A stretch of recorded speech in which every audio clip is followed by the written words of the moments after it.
everybody hears what they want to hear, you know. New album, Destroyer of the Void.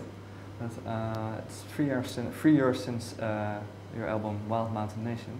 What do you think what kind of doors did that album open for you? That allowed us to start touring and not have to worry about day jobs, just sort of were able to make money touring in the States, mostly. And then we were able to come over here and start touring here a little bit. Yeah. Okay, so without that album, you wouldn't be here? Yeah. Okay. Yeah, because you're often placed in as a band by the press and other people in the corner of folk, rock, indie, folk musicians. Do you see yourself in that corner as well, or?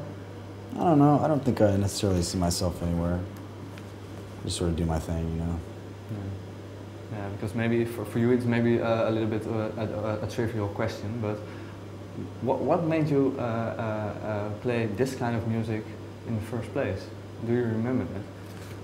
I think it just comes natural. It's just sort of what I grew up with, and it's an amalgamation of all the different elements and influences of my childhood and growing up. Okay. Well, what kind of influences from your childhood? Well, I think early on it was a lot of folk music from my parents, you know, a lot of American Western sort of country music, and then, you know, a lot of hard rock, the whole grunge thing, the Northwest thing when I was in high school. Yeah. I don't know. So it's all packed into... Yeah, I mean, there's all kinds of stuff, yeah. Yeah, because for you, what's the thing that counts for you the most in your music? Are that the lyrics or is that the music? The story that you wanted to tell with the lyrics or the story you want to tell with your music? Well, I think the important thing is that the music mirror the mood of the lyrics. That the lyrics and the music fit together, you know? And that they create something that's both unique but familiar at the same time. Yeah, because what would you say is the theme of this album you've written now? The theme? Yeah, or isn't there a specific theme? I don't know. I mean, I guess there is. I think that listeners sort of will create their own theme to it usually. Everybody hears what they want to hear, you know, and they hear the influences that they want.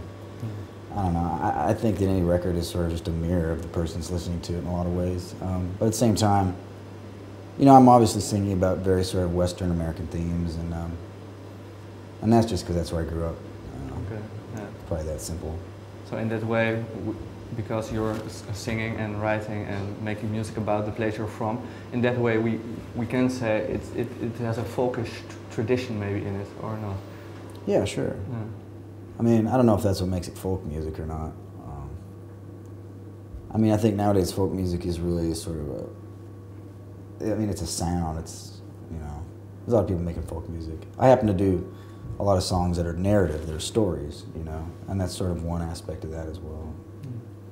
Maybe folk musician is starting to become maybe a gimmick into music, do you think, or? Maybe for some, yeah, it could be. I really don't know. I think that any genre, folk music, hard rock, anything, has its own share of gimmicks that you can use to get into it. But I think that honesty in any genre, if you're writing honestly, then I think you'll be all right, you know.